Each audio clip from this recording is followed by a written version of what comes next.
Start. विचारण न्यायालय ने न्यायालय फीस की पर्याप्तता के संबंध में मुद्दा बनाया ब्राह्म। हालांकि प्रतिवादियों प्रत्यार्थियों के अनुसार अनिवार्य आदेश के लिए मुकदमा शुरू किया गया है ब्राह्म, लेकिन वादी अपीलकर्ता अनिवार्य रूप से कब्जे से राहत का दावा कर रहा है ब्राह्म। इसलिए वादी अपीलार्थी न्यायालय शुल्क अधिनियम की धारा 752 के तहत प्रदान किए गए यथामूल्यानुसार न्यायालय शुल्क का भुगतान करने के लिए उत्तरदायी है ब्राह्म। पैरा। विचारण न्यायालय ने तथ्यों पर विस्तार से विचार करने के बाद प्रतिवादियों प्रत्यार्थियों के तर्क में बल पाया और यह माना कि चूंकि वादी अपीलार्थी अनिवार्य रूप से कब्जे की वसूली से राहत का दावा कर रहा है ब्राह्म, इसलिए यह न्यायालय शुल्क अधिनियम 1887 की धारा 752 के अनुसार न्यायालय शुल्क करने के लिए उत्तरदायी है ब्राह्म। पैरा।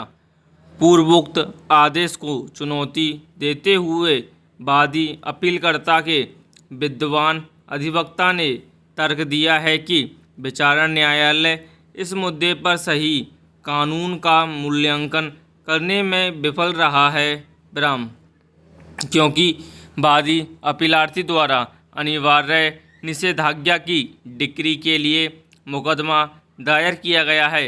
इस आधार पर कि बाद संपत्ति अपीलार्थी के नाम पर है और बाद की संपत्ति पर प्रतिवादियों प्रत्यार्थियों के कब्जे की प्रकृति एक लाइसेंसधारी की है, जिसका अर्थ है कि बाद संपत्ति प्रतिवादियों प्रत्यार्थियों कब्जा केवल अनुज्ञेय था ब्राह्म।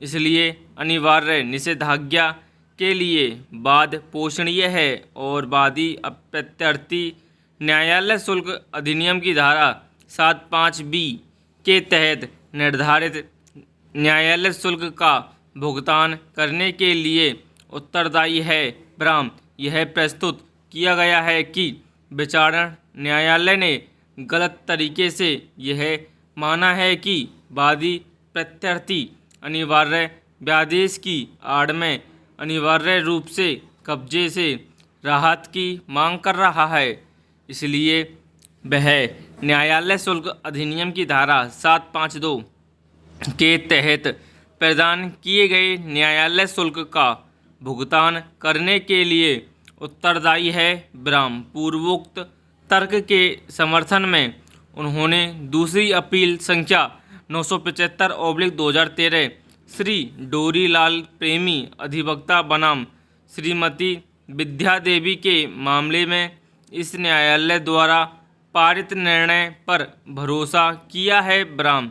उन्होंने आगे दिल्ली उच्च न्यायालय के मलिक मोहम्मद तनवीर बनाम उज्जमा मलिक व अन्य के मामले में निर्णय पर भरोसा किया है, जो दिनांक 18/7/2016 को सुनाया गया है ब्राह्म।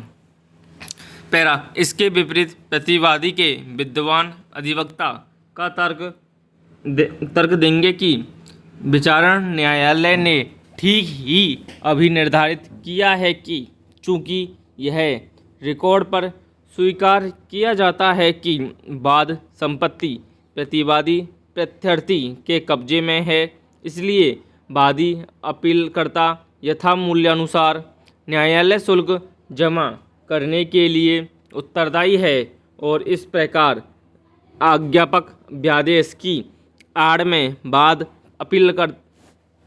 अपीलार्थी अनिवार्य रूप से कब्जे में राहत का दावा कर रहा है ब्राह्म।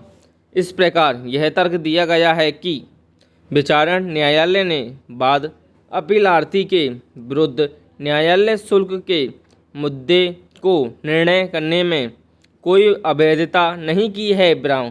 अपने तर्क के समर्थन में प्रतिवादियों के विद्वान अधिवक्ता ने सुधीर बंसल और अन्य बनाम गिरीश बंसल 2015।